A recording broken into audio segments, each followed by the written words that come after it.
بسم اللہ الرحمن الرحیم۔ تختی نمبر 26، علامات وقف یعنی ٹھہرنے کی نشانی۔ علامات وقف یعنی ٹھہرنے کی نشانی۔ دیکھیے یعنی قرآن پاک پڑھتے پڑھتے کس طرح کہاں ٹھہریں اور کہاں نہ ٹھہریں، اس کے نیچے لکھی ہوئی علامات قرآن مجید میں جگہ جگہ بنی ہوئی ہیں، اس کے موافق وقف کریں۔ مطلب یہ ہے، یہ دیکھیے نشانی لگی ہوئی ہیں، دیکھیے علامات ہیں اس لائن میں، یہ گول دائرہ ہے، ہا ہے، میم ہے، تو جیم، یہ نشانی ہے نا، ان کے موافق ٹھہریں۔ کہاں ٹھہرنا جائز ہے، کہاں ٹھہرنا نہیں جائز ہے، کہاں ٹھہرنا چاہیے، کہاں نہیں ٹھہرنا چاہیے، اس کی یہ بتائیں گے بارے میں۔ دیکھیے یہ گول دائرہ ہے، اس علامت کو آیت کہتے ہیں۔ یہ گول نشان جو قرآن میں آتا ہے، جہاں آیت کہتے ہیں، جس کو ہم مشہور ہے یہ آیت، اس علامت کو آیت کہتے ہیں۔ یہاں ٹھہرنا چاہیے، جہاں آیت آ جائے ٹھہرنا چاہیے۔ ایک یہ ہا، یہ مثل یہ گول نشان کے حکم کے ہے۔ جہاں یہ ہا آئے بیچ میں، لائن کے بیچ میں یا پڑھتے پڑھتے حروف کے بیچ میں آ جائے تو یہاں ٹھہرنا چاہیے۔ یہ مثل یہ گول نشان کے حکم میں ہے۔ میم، یہ وقف لازم کی علامت ہے، اس پر ٹھہرنا ضروری ہے۔ ضروری یعنی اہم ہے، ٹھہرنا چاہیے، یہاں اہتمام کرے کہ ٹھہریں۔ تو وقف مطلق کی علامت ہے، اس پر ٹھہرنا چاہیے، تو پر بھی ٹھہر جانا چاہیے۔ نہیں ٹھہرے تو کوئی بات نہیں، لیکن ٹھہر جانا چاہیے۔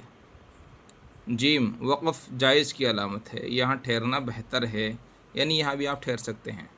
زا، یہاں ٹھہرنے کی اجازت دی گئی ہے، یعنی یہاں بھی آپ ٹھہر سکتے ہیں۔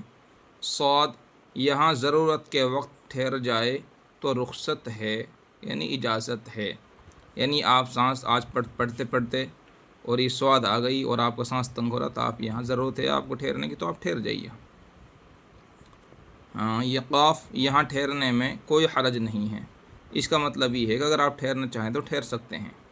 کاف، اس کا مطلب یہ ہے کہ پچھلی آیت میں جو علامات آ چکی ہیں وہی یہاں بھی ہے، وہی یہاں بھی ہے۔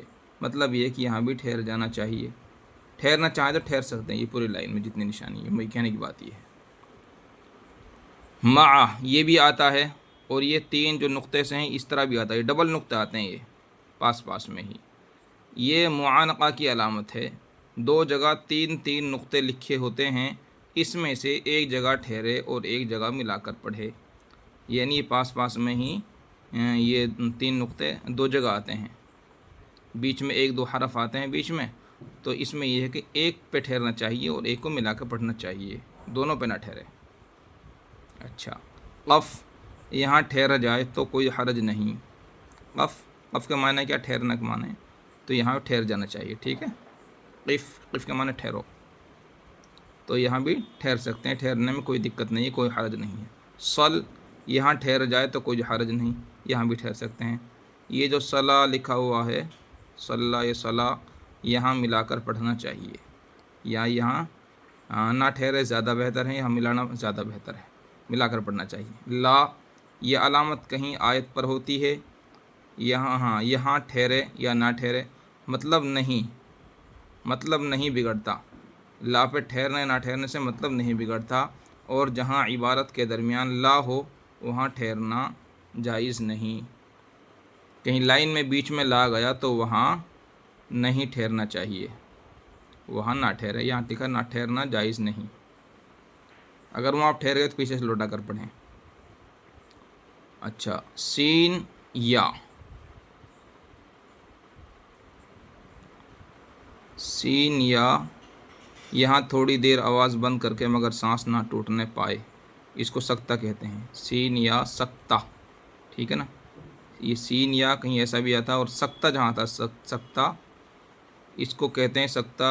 سکتہ کا مطلب یہ ہے آواز بند کرنی ہے سانس توڑے بغیر، یعنی سانس توڑے بغیر آواز کو بند کرنا ہے، جیسے وقیل من راق، اس طریقے سے یہ لکھا ہے۔ واو قاف فا، وقفہ، یہاں سکتہ ہے زیادہ دیر آواز بند کرے اور سانس نہ ٹوٹنے پائے۔ اچھا، یہ نیچے لکھا ہوا ہے جہاں کئی علامات ہوں تو اوپر والی پر عمل بہتر ہے۔ نمبر 2، آیت کے بیچ میں اگر سانس ٹوٹے تو تختی نمبر 17 کے موافق سانس توڑے، پیچھے بتایا تھا، پھر کچھ پیچھے سے لوٹا کر پڑھے۔ یہ تھوڑا سا ذہن میں رکھیں، اس کو مطالعے میں رکھیں، ایک دو بار نظر سے نکالیں، انشاءاللہ یاد ہو جائے گا۔